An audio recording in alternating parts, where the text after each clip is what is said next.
I don't just talk about other people's stuff, I also make my own. Books in particular.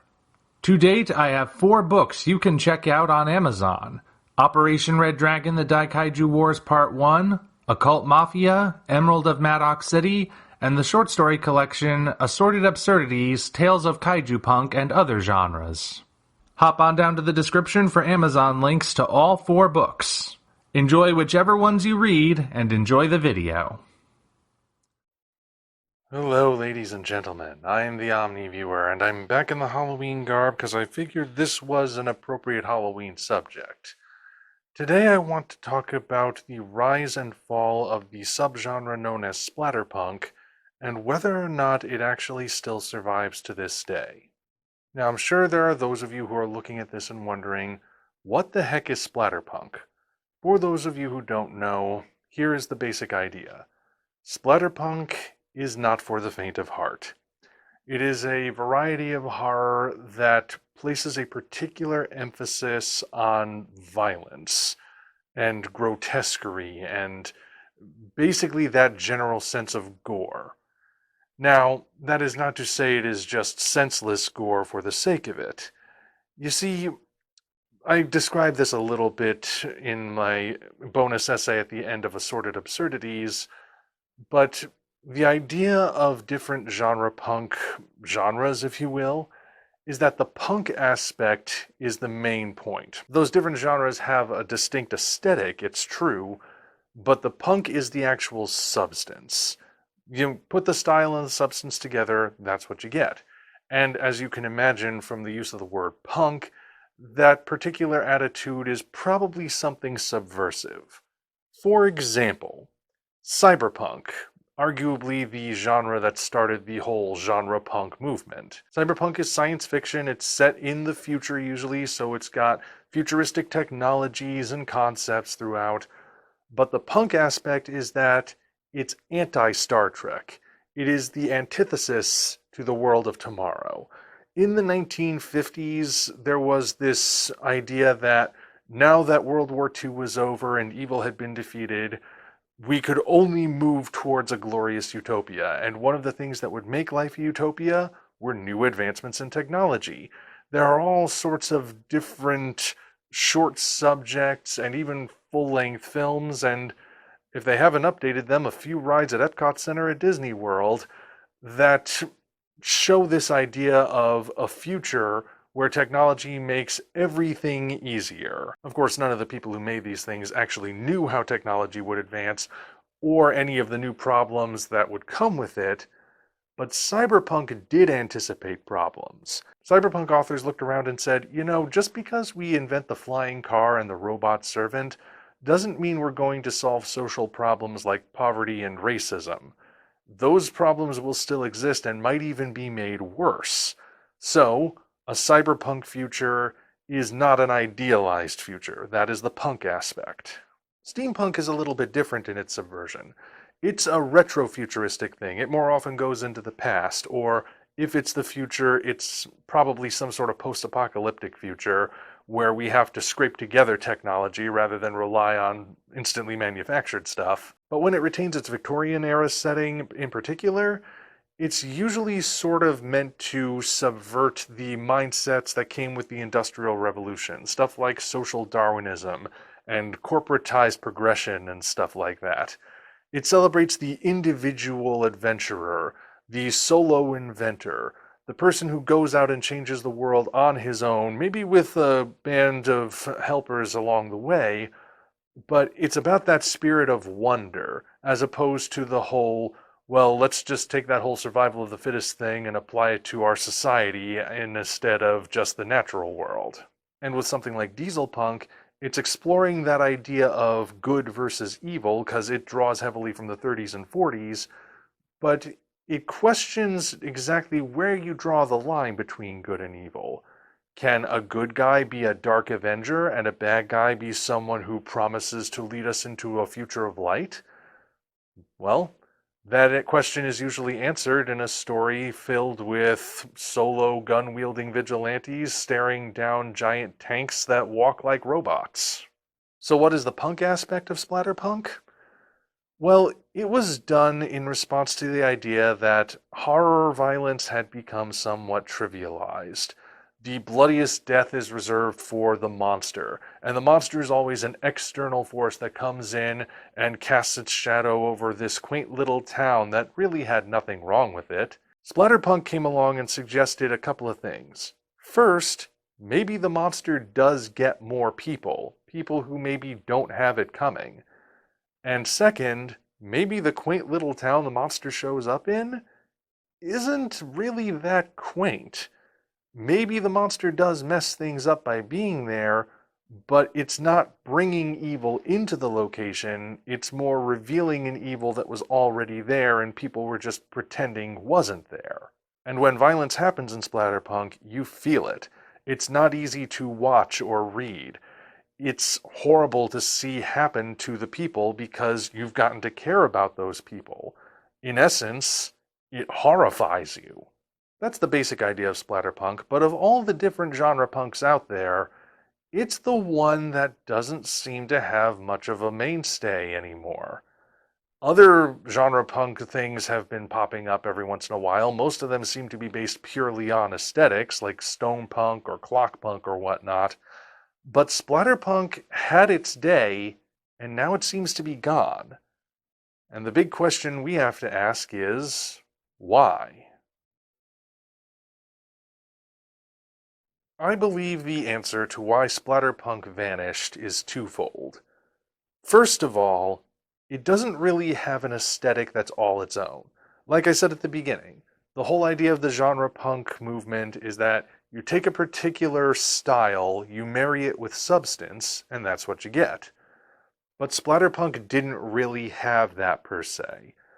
Other genre punks, if I mention the name, I bet I can tell you what instantly comes to mind. I ask you to think of cyberpunk. You probably picture a scene from Blade Runner. A city at night, in the future, tall, sleek skyscrapers raising into the sky, drenched in neon light, while flying police cars shine their lights down into the alleyways that are somehow still covered in grime and filth. I mention steampunk and what comes to mind? Gears, steam engines, Tesla coils, airships, Victorian attire accented by goggles. I ask you to think of diesel punk. You think of weird weapons of war, black-clad masked men of mystery with guns akimbo, ray guns, rocket men, those sort of things. I ask you to think of splatterpunk, though. Even people familiar with the genre, what do they think of? Blood and gore. I mean, you can find that on a cop show. You can also find it in war movies and science fiction. And, well, it's so many different places these days that it just doesn't stand out anymore. Sure, there is still that splatter element in a lot of horror, but that hardly makes it unique. But then again, style over substance usually doesn't lead anywhere deep anyway. So what about that punk aspect? What about that idea of making the violence actually matter? Well, that kind of got lost in the shuffle. There's an interview with a particular splatterpunk author, John Skip, that you can still find on YouTube, where he basically says that part of the problem with why splatterpunk fell out of fashion is because it stopped being about making people care about the characters and more about finding out these different creative ways to gross the audience out. How do you come up with a more creative way to kill the victims? And that's just not the point. The point is that you don't want to see the victims killed, but more often than not, the way modern violent horror plays out, you either do want to see them killed or you don't care one way or the other as long as it's visually interesting.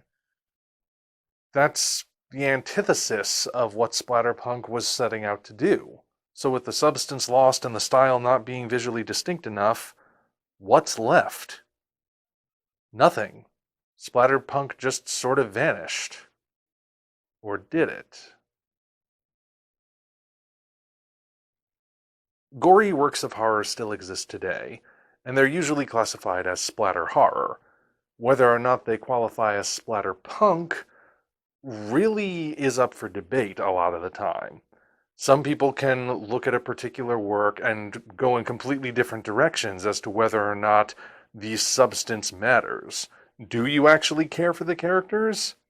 Or do you only see the violence, the blood and guts flowing everywhere? And is that violence really effectively used? These are questions that these days don't seem to have a solid answer. In order to understand where Splatterpunk is currently at, we need to actually look at a pair of cartoons from Adult Swim.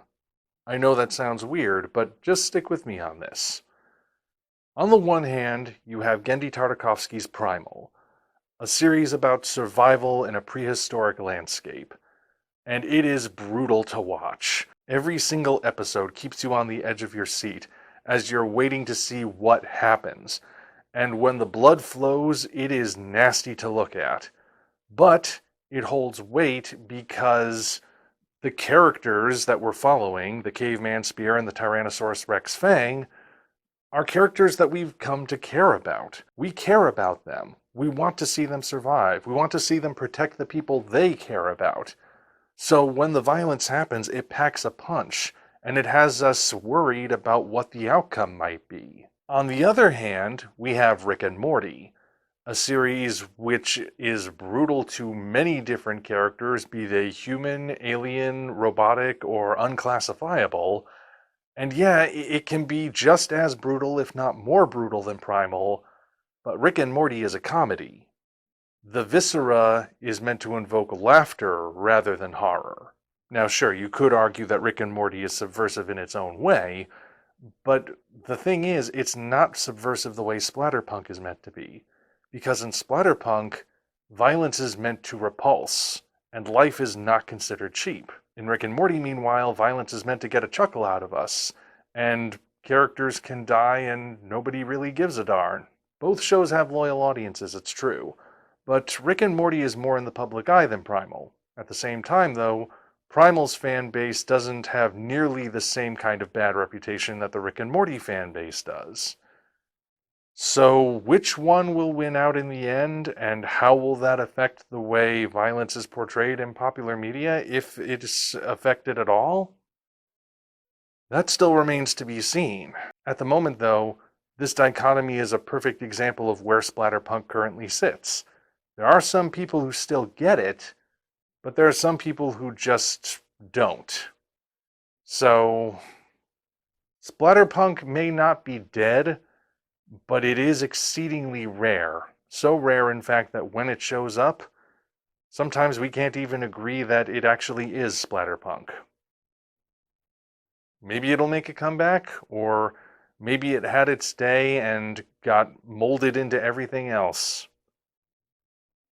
Well, we shall see. I know I didn't show any images in this, but, I actually do want to monetize these things, so I very well couldn't show you things, could I? But that's all I have to say. You can share your thoughts in the comments below if you so desire. Until such time as we meet again, this is the Omni Viewer signing off. Congratulations, you reached the end. If you enjoyed this video, you might want to consider supporting us on Patreon. Of course, the other way to support us is to go to Amazon and check out our books, Operation Red Dragon, The Daikaiju Wars Part 1, The Occult Mafia, Emerald of Maddox City, and Assorted Absurdities, Tales of Kaiju Punk and Other Genres. Also check the description for links to DeviantArt and other platforms we operate. Thank you all for watching. We'll see you next time.